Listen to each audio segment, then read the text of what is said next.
So today is September 6th, and this is my daily rant for the day. Okay. Now, normally, I'm addressing some stuff and I'm kikiing and ha or I'm giving y'all information. But today's rant is actually kind of sad. Now, I don't know if y'all seen the news or if y'all know who this person is, but Rich Homie Quan passed away. Now, if you're from Atlanta and you was in Atlanta in 2010, 2011, 2012, 13, 14, 15, then you know Rich Homie Quan was one of them artists that we really thought was going to be one of the greatest from Atlanta. I actually heard about Rich Homie Quan through my son. Later got a chance to actually meet Rich Homie Quan. Did some interviews with him when I worked for NBC 11 Alive. And actually my son did an interview with him. I posted the picture of that day on my Instagram, which is actually the My Nigga video shoot with YG. My son is in that video for those of you that didn't know. But let's get into this daily rant.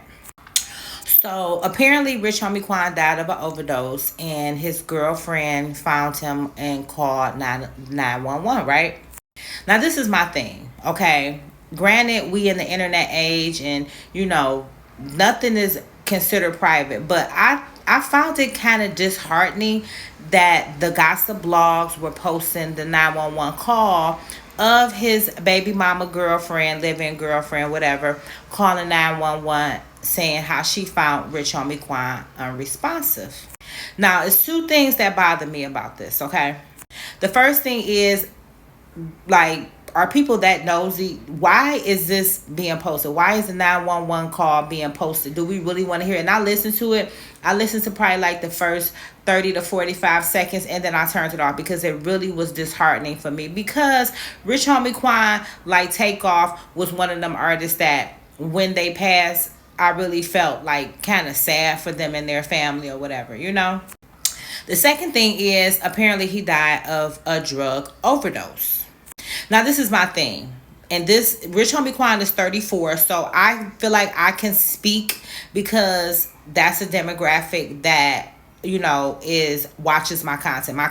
My demographic is 25 to 44. So people that are 34 are right in the middle. So I feel like that demographics is people that actually watch my content. So I'm talking to y'all. I ain't talking to the people that's 40 today, 50 today. You know what I'm saying? We ain't talking to the 22-year-olds. We talking to the 30-year-olds. Fellas, especially the fellas, okay? Especially in Atlanta. This drug culture, this getting high, this is not cool. A lot of young rappers have been dying of overdose. Now, the thing could be they got bad drugs, or it could just be like they really in a mental place to where they just trying to overdose to get away from their problems. Which led me to really think about how do we really address trauma when it comes to Black American men. A lot of these Black American men that, are spazzing out of their women or misguided or overdosing, they have a lot of trauma that they haven't dealt with. And the American society, like even now, like we have little podcasts and little stuff, and they try to act like they care about the mental health of Black American men. But I feel like the age of 30 to 39, those men have a lot of trauma. And not saying that older men or younger men don't, but these men have a lot of trauma, and they are at the age to where they have to make life decisions. And I've seen personally men in my family that have, unalive themselves because they had trauma that they didn't want to deal with. And now I see, there's an influx of men that are doing drugs and overdosing, and some of them are actually, seeing their demise from this. So my thing is, fellas, I really need y'all to really hone in and work every single day to heal and be the best version of yourself. Do not succumb to unaliving yourself, whether it be from drugs or whether it be from you doing something, however, taking your life at your own hands.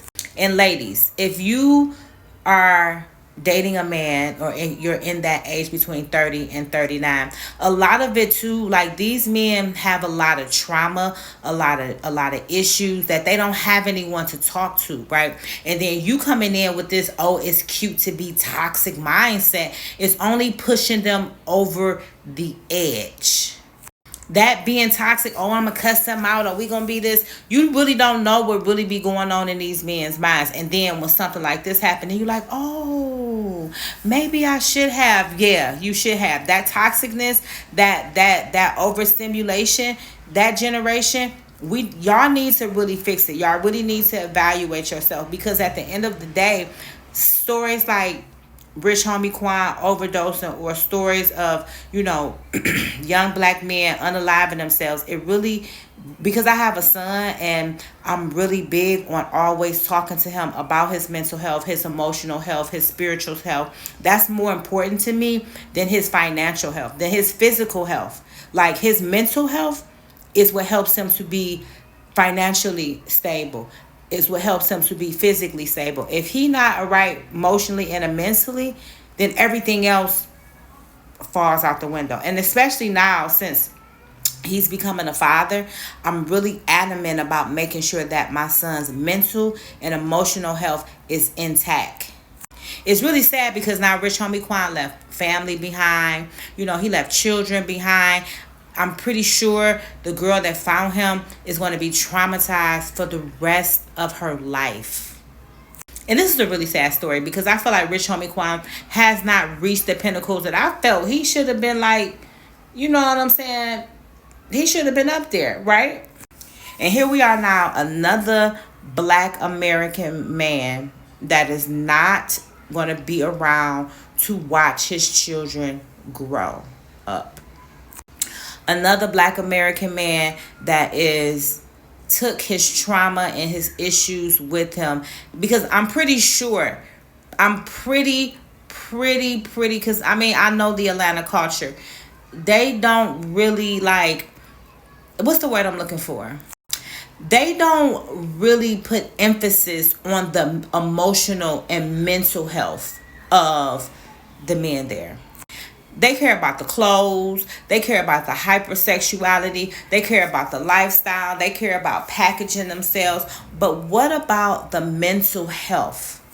So, ladies, if you are in a relationship, sorry about that. But so, ladies, if you are in a relationship and your man, you can see, like, when your man is going through trauma, when your man is going through issues, actually have a conversation with him. It doesn't make you weak. It doesn't make you timid. It doesn't make you a clown. If you sit down with your man and you have a conversation about his mental and emotional health, and you show real concern. That's if you love this man. If you don't love this man, leave him and go be with somebody else, and let somebody come in that really love him, or talk to his mama, or call the pastor or something. Do not leave these men out here to deal with the drama and trauma and think that they just gonna know how to cope. Most of these men grew up in single family homes. They don't know how to communicate. They don't know how to deal with trauma. In the black American culture, having trauma, having issues is supposed to be a badge of honor. No, it's not a badge of honor.